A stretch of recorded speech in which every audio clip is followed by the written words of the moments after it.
o início do Estado Novo ele é marcado por um golpe. E esse golpe está associado com as ideias comunistas que haviam sido difundidas no Brasil no início da década de 30. E a população ela tinha muito medo do avanço, da expansão do comunismo. Em 37, o início de 37, começou a corrida presidencial para as eleições. As eleições seriam em 1938. Mas Vargas ele desejava continuar no poder. E aí haviam 3 candidatos lançaram o nome à presidência, a candidatura à presidência, que foi Plínio Salgado, que era o presidente da AIB, da Ação Integralista Brasileira, Armando Salles, que era representante da oligarquia paulista, e José Américo de Almeida, que era candidato à situação, ou seja, candidato de apoio de Vargas. Só que Vargas, ele desejava permanecer no poder, então ele agiu com neutralidade. E não, nos comícios ele não se manifestava muito, então ele era como se fosse neutro, porque ele desejava continuar no poder. Então, o que foi que Vargas fez? Ele foi na rádio e noticiou a descoberta de um plano atribuído a um jovem comunista, um jovem judeu de nome Cohen, e aí por isso a denominação do plano Cohen, que previa desde massacre, humilhações, incêndio, o desrespeito à honra das mulheres. Então o povo começou a ficar amedrontado. E aí o plano, como se soube depois, ele era um plano falso, e o Congresso aprovou a decretação do estado de guerra. Por quê? Porque com o plano, as forças armadas, a população começou a se amedrontar, começou a achar que os comunistas iam tomar o poder no Brasil, com o apoio da União Soviética. Então, como o Congresso aprovou a decretação do estado de guerra por medo do avanço do comunismo, da tomada de poder pelo comunista, Vargas deu um golpe de Estado e transformou o Brasil em uma ditadura, conhecida como ditadura do Estado Novo, que vai de 1937 até 1945. Com o argumento de acabar, de finalizar as agitações no país, Vargas ele vai fechar o Congresso, ele vai suspender todos os direitos políticos, vai acabar com os partidos, com as organizações civis e vai impor uma nova Constituição, apelidada de Polaca. Mas por que esse apelido? Foi chamado assim porque ele era inspirado no modelo semifascista e esse modelo era polonês, então por isso o nome Polaca. A Constituição de 37 ele dava ao presidente o direito de baixar decretos-leis. Ele fez com que essa Constituição desse início à ditadura do Estado Novo, inaugurasse esse Estado Novo. Como a Constituição teve esses modelos semifascistas, se organizou nos moldes fascistas. Então, Vargas ele vai adotar algumas medidas, como a suspensão dos direitos individuais, a perda da autonomia dos estados, a subordinação dos poderes legislativo e judiciário tanto ao executivo. Tanto os poderes legislativos como os judiciários vão estar subordinados ao poder executivo. E aí, gente, o que vai acontecer? Ele vai tomar algumas medidas de ditador. Vai fechar a AIB, a AIB, o Plínio Salgado, essa organização, ela apoiou Getúlio Vargas. Ela era contra o comunismo, contra os aliancistas. Então, ele vai colocar a AIB na ilegalidade.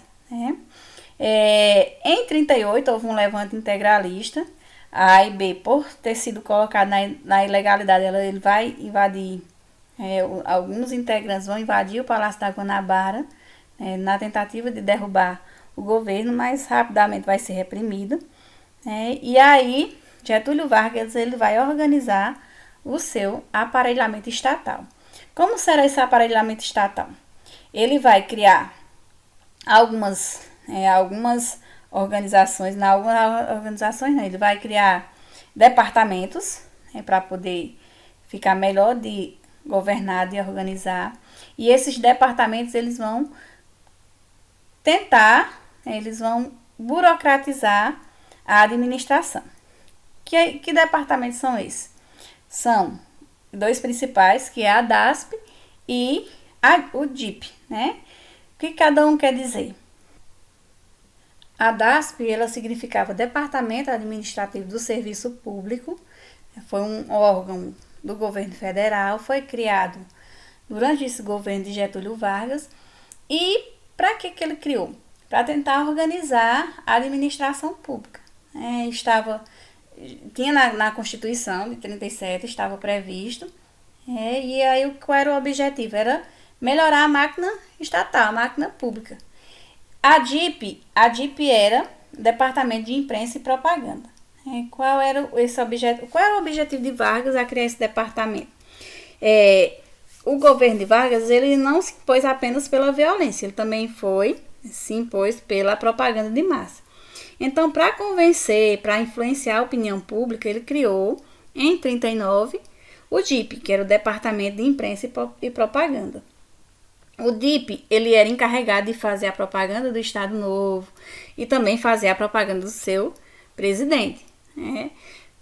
Censurar peças de teatro, censurar filmes, jornais, revistas, rádios. Era instrumento de promoção de Vargas, promoção pessoal, de propaganda pessoal de Vargas, né? E foi uma forma de Vargas demonstrar o trabalhismo, demonstrar o populismo.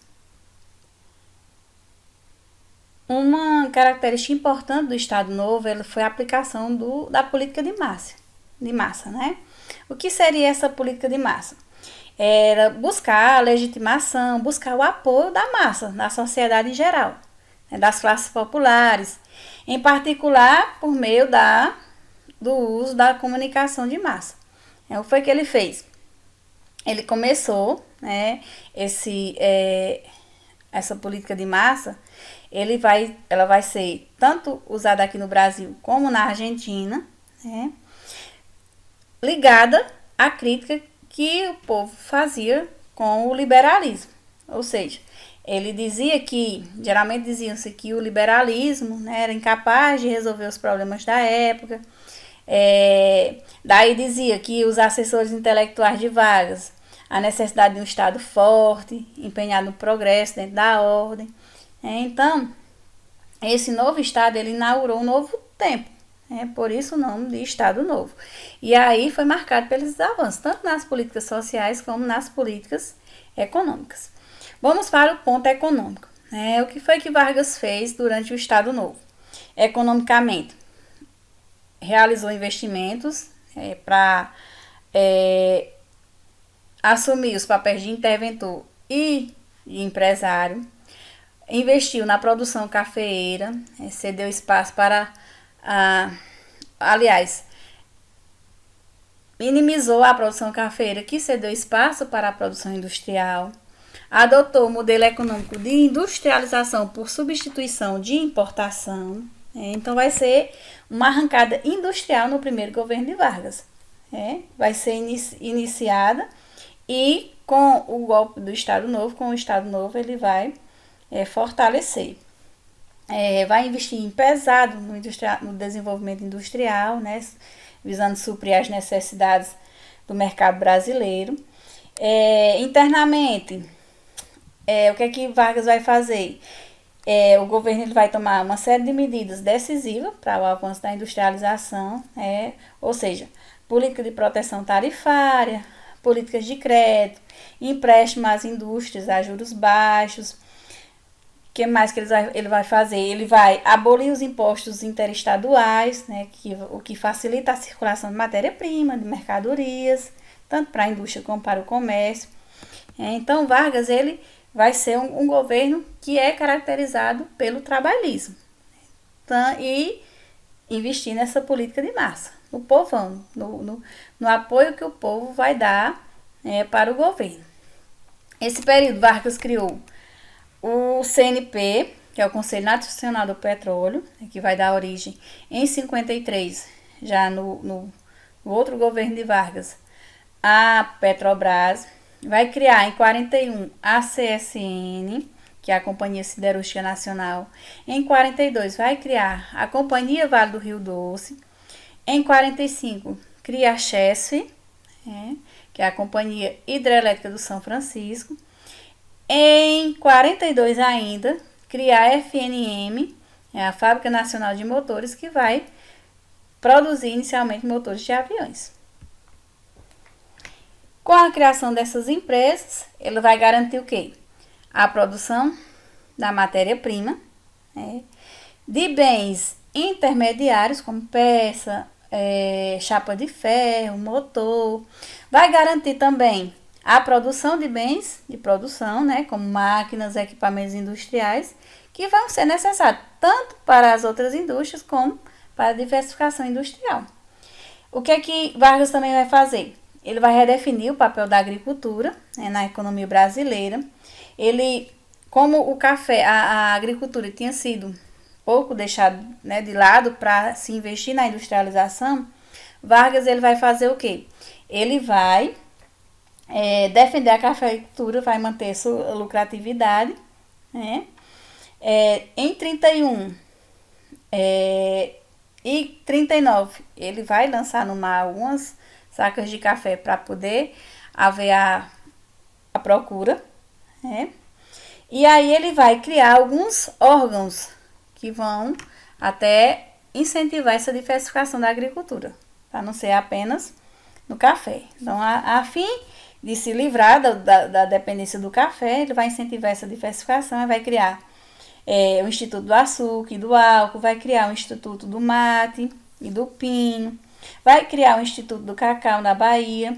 E esses organismos eles vão aperfeiçoar as técnicas de cultivo e produção e alargar o mercado externo para os produtos agrícolas brasileiros. E aí vai fazer com que tentar se livrar da dependência do café. Outra característica importante do Estado Novo é a aplicação da política de massa, como eu falei para vocês.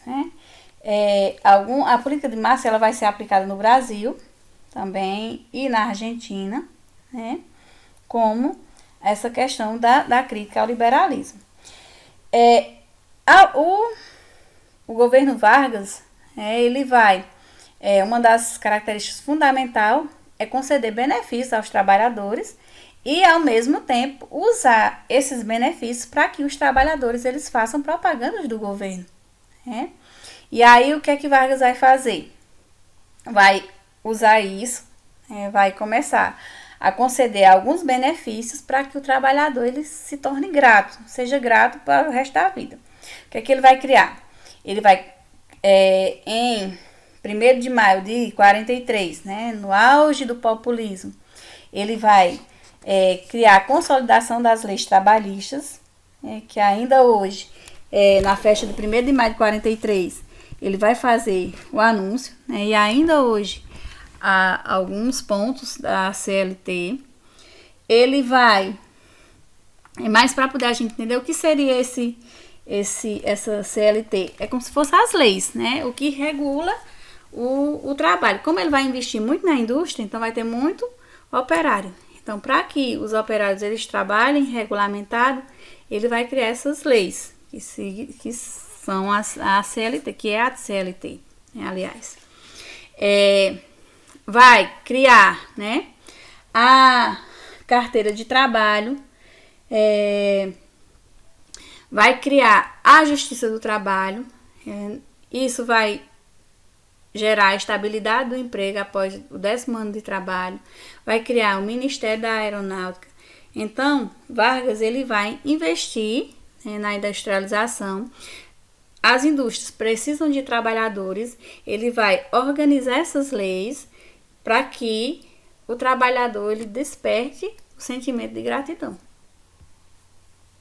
Vargas ele vai usar um dos meios de comunicação mais usado pelo varguismo, por Vargas, é a rádio. No início da década de 30, de 1930, as rádios só transmitiam mais música clássica, ópera, né, noticiário, mas com a DIP, e em 32 já se foi permitido vincular propagandas, mas a DIP ela deu, fixou melhor. E aí em 38 foi criado o programa Hora do Brasil. E para que esse programa? Se vocês hoje ligar o rádio às 7 horas da noite, às 19 horas, há um programa noticiando os feitos do governo. E foi criado em 38 por Vargas. Para quê? Para fazer a propaganda do governo. E aí servia, para quê? Para informação, para cultura e para civismo. Era um propaganda, era um programa que servia de propaganda oficial. E o programa Hora do Brasil chegava aos locais mais longe e distantes do país, naquelas altos-falantes, nas praças. Então Vargas ele começou a investir para fazer a propaganda do seu governo. Eles ia para a cidade do interior, mandava construir aqueles altos-falantes nas praças, e as pessoas naquele horário de escutar a propaganda do governo. Nesse período o samba passou a ser valorizado, mas tinha que existir a censura, ou seja, o samba era valorizado, mas nas letras tinha que ter ser uma letra que exaltasse o trabalho e a ordem. As músicas, como a Aquarela do Brasil, começou a ser privilegiadas, começou a ser difundida. Foi nesse período que houve que em 32 já tinha sido criadas as escolas de samba, e aí foi criada para disciplinar, para ordenar o carnaval de rua. Período também que a literatura ela vai ter um papel importante, vai ser o período que vai ser lançadas obras como Vidas Secas, Perto do Coração Selvagem, Terras do Sem Fim, autores que vão merecidos de destaque vão surgir nesse período, como Graciliano Ramos, Clarice Lispector, Jorge Amado. Cândido Portinari vai se destacar nas artes plásticas, vai ser reconhecido por privilegiar as obras de questões sociais, mas o Brasil também, como sempre, vai ser influenciado pelas produções, pela cultura norte-americana. Por isso, em 1940, foi criado um escritório aqui no Brasil para assuntos interamericanos. Foi criado por Roosevelt, Franklin Delano Roosevelt. E o Brasil participou da Segunda Grande Guerra, da Segunda Guerra Mundial, e nesse período estava sendo governado por Getúlio Vargas. No início da Segunda Guerra, Vargas ele vai adotar uma política como se é chamado, não sei se vocês já ouviram esse termo, de equidistância pragmática, ou seja, vai manter o Brasil neutro, evitando se aliar ou o bloco dos aliancistas ou os aliados, ou a política do eixo. Então ele vai se manter neutro. E aí, o que é que vai acontecer? Getúlio Vargas, em 42, com a tendência fascista, ele vai entrar no conflito contra o eixo, contra a Alemanha, contra a Itália e o Japão. Por quê? Se sabe que os Estados Unidos vai pressionar ele para tomar uma atitude, para entrar junto aos aliados, e para isso ele vai dar um empréstimo para a construção da usina de Volta Redonda. E aí o Brasil, Vargas vai enviar homens da Força Expedicionária Brasileira, e o Brasil vai participar da Segunda Guerra Mundial do lado dos Estados Unidos, do lado dos aliados. Vargas vai acabar por sofrer sérias represálias, pois no Brasil ele passava por um regime ditatorial, era um ditador, e na Segunda Guerra Mundial vai lutar a favor dos regimes democráticos. E então ele vai sofrer várias represálias. E aí, em 43, um grupo de políticos da elite mineira vai divulgar um manifesto chamado de Manifesto Mineiro, né? Vai exigir que o Brasil passe pela redemocratização. E aí o que vai acontecer? Os jornalistas, vai haver um movimento, né? Jornalistas vão burlar a DIP, vai publicar críticas ao Estado getulista, os estudantes vão ter papel fundamental, sendo liderados pela UNIE, a União Nacional dos Estudantes. Eles vão sair nas ruas para protestar, né? Então Vargas vai sofrer uma pressão muito grande, e aí ele vai decidir convocar as eleições gerais, né? As eleições, nesse interim, né, vai se organizar alguns partidos políticos, porque Vargas tinha fechado os partidos, tinha colocado todos na ilegalidade, e aí vão lançar seus candidatos à presidência. Vai surgir a União Democrática Nacional, que é adversário do regime, a oposição de Vargas, o Partido Social Democrático, que é partido ligado a Vargas, e também o Partido Trabalhista Brasileiro, que foi formado sob a proteção de Vargas. Aí imagina aí, 2 partidos, né, ligados a Getúlio Vargas. A UDN, ele vai, né, apresentar Eduardo Gomes como candidato à presidência da República. O Partido Social Democrático vai colocar, né, vai lançar Eurico Gaspar Dutra, e o Partido Trabalhista Brasileiro, sob a proteção de Vargas, como eu falei, ele vai, né, apoiar Iedo Fiuza, né? E aí, o que vai acontecer? Durante essa abertura política, a posição indefinida de Vargas, 2 partidos ligados a Getúlio Vargas, mas ele meio que ficou neutro, igual à eleição de 37. E aí, o que foi que aconteceu? Isso deu margem à especulação, né, sobre uma possível candidatura às eleições, né? E aí foi nesse período que surgiu o que nós chamamos de queremismo. O que seria esse queremismo? Seria um movimento defendendo a permanência de Getúlio Vargas no poder. A situação vai começar a se agravar quando Getúlio Vargas ele vai nomear o irmão, né, Benjamin Vargas, para o cargo de chefe de polícia do Distrito Federal. E antes era só ocupado por militares. E o irmão de Getúlio Vargas, ele não era militar. E aí, só lembrando, eu acho que tem no texto de vocês, no livro de vocês, né, que esse movimento, o queremismo, o próprio presidente, ele vai se manifestar, né, publicamente pelo desejo de continuar no cargo. E algumas pessoas começaram a fazer uma anedota, né, dizendo assim: meu candidato é Eurico, mas se houver oportunidade, eu mudo de letra e eu fico, que ele queria ficar no poder. E aí essa situação vai começar a se agravar por conta da nomeação do irmão de Getúlio Vargas para chefe da polícia. E assustado com a força do queremismo, né, com as pretensões de Getúlio de permanecer no poder, a oposição, os civis, os militares começaram a pressionar ele a renunciar, e aí ele foi obrigado a renunciar. A presidência passou para o ministro do STF, né, o Supremo Tribunal Federal, e as eleições elas foram realizadas, né, na data prevista, dando a vitória ao candidato da coligação, PSD-PTB, Eurico Gaspar Dutra, que foi beneficiado pela lei eleitoral, né. Vargas conseguiu disputar ao mesmo tempo um cargo do Senado e outro deputado, e foi eleito para os 2, imagina aí. Mas só que ele escolheu ser senador pelo PSD gaúcho. E assim acabou o Estado Novo.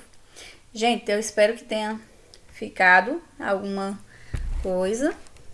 As nossas próximas aulas, a nossa próxima aula será pelo Google Meet. Qualquer dúvida, pode chamar no PV, certo? Bye, bye, meninos. Beijão.